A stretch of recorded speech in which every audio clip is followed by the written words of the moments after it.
How's it going? Dave here, and in today's video I'm going to be talking about modal interchange, and I'll be giving you 5 really awesome examples that you can use in your songwriting. So let's quickly explain what modal interchange is. Modal interchange is a really cool way of adding out-of-key chords into your chord progressions, and when those out-of-key chords are played, it surprises the listener and creates a bit of an emotional spike in the music. So modal interchange is basically where we borrow chords from a parallel mode. A parallel mode is a mode that has the same tonic. So for example, if I was playing a chord progression in the key of C major, I could borrow a chord from any other key or modality that has the same tonic, C. So I could borrow from C Dorian, C Phrygian, C Lydian, C Mixolydian, C Aeolian, C Locrian, C whateverian. I could also borrow from other scales that have a tonic of C, so C harmonic minor, C melodic minor, whatever other modes and scales there are that begin with C. Here's a little chart that I've made. What it shows you is all the particular chords we could use, so in the key of C. So if I was to create a chord progression in the key of C major, C, F and G,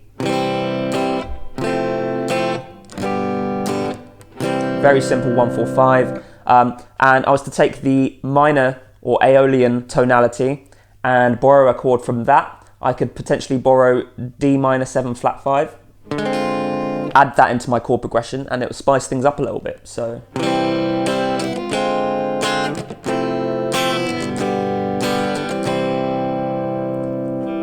it's a really nice way of spicing things up. Now, modal interchange is not foolproof. You can't just pick and choose any chord and it's going to instantly work. It is just a tool that you can use for your songwriting. It takes some experimentation. Some are going to work, some are not going to work, and it's all about just experimenting and finding the best ones. Here are 5 different examples that you can start using straight away. First one would be the major 7 chord on the flat 2nd degree. So if we're in the key of G, for example, and I want to create a simple chord progression, a 1, 4, 5 again, G, C and D.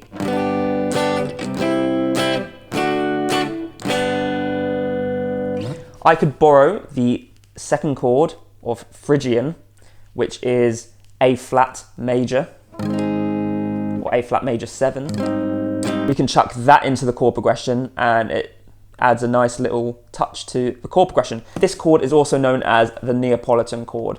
I've done a video on the Neapolitan chord if you want to check it out, but basically flat 2nd degree, just 1 fret up from your tonic chord, and you play a major 7 chord or just a standard major if you want to, and it works really well as a pre-dominant chord. So wherever you're going to play your dominant chord, which in this case would be D, chucking in that flat 2nd major 7 chord just before your dominant chord is going to sound really cool. So let's do that. So our chord progression is going to be G, C, A flat major 7 and then D7.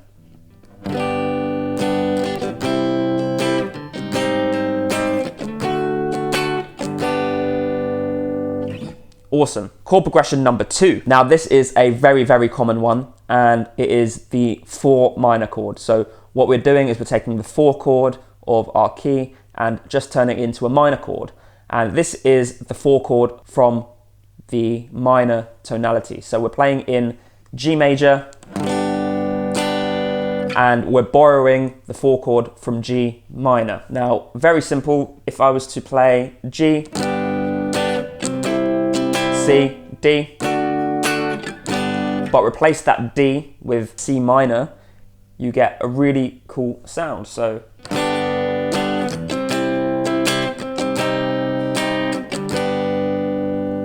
that one is a really cool chord to use in place of a dominant chord because that has the same kind of pull back to the tonic. So it's a really nice one to maybe put at the end of your chord progressions before resolving back to chord number 1. Okay, so the next chord that we're going to use is a dominant chord based on the flat 7th degree, and this one is also borrowed from our minor tonality. So if we play a chord progression in A major, we're going to be borrowing a chord from A minor. Let's get a basic chord progression together. We're going to be playing A, B minor, D, and then if we take the flat 7th degree of our A, that's going to be G, and we play a G dominant chord, and we're going to be playing a G dominant 11 chord here, because I think 11 chords work best in this situation, and then resolving back to the A.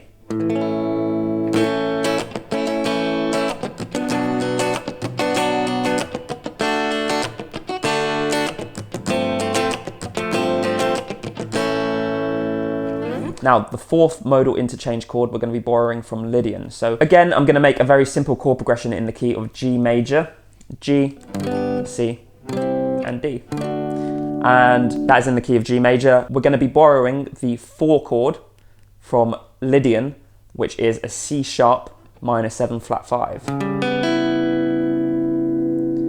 And that is a really good passing chord between C and D, because we get this kind of chromatic passing within the base of all the chords. So our chord progression is now going to be G, C, C sharp minor 7 flat 5, D.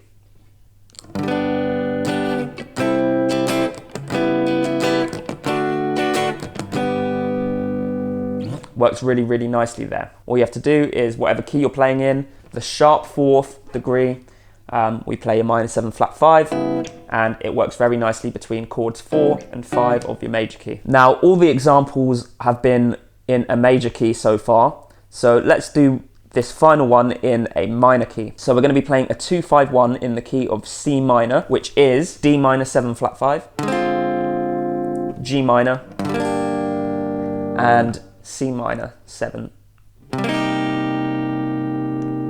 Now, if you hear that G minor doesn't really pull you towards that C minor very effectively.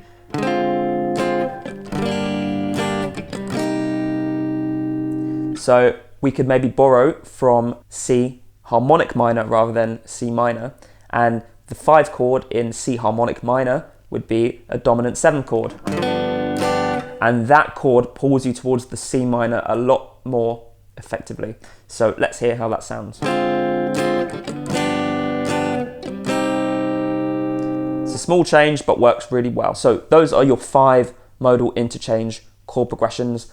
Hopefully they can be of use to you and you'll be able to chuck those into your chord progressions. Now, if you want to know how to solo over modal interchange chords, all you've got to do is just use the scale that the modal interchange chord came from. So if you're playing in the key of G major, for example, you're going to play your G major scale, and if you borrow a chord from G minor, then you're just going to play the G minor scale over that particular chord. Same thing, if you borrowed a chord from G Phrygian, you'd play the G Phrygian scale over that particular chord that you're borrowing. So there you have it. If you enjoyed the video, please click like, let me know what you thought in the comments, and subscribe to the channel. Make sure you hit that notification bell so that you're notified every single time I release a new video. If you want to learn more about writing some awesome chord progressions, make sure you check out my book, Chord Charisma. I've got the first 2 chapters down in the description for free, so you can check it out before you buy it. And those first 2 chapters are going to show you how to write a really cool diatonic chord progression and add really cool extensions like 7ths, 9ths, 11ths, and 13ths to all of those chords.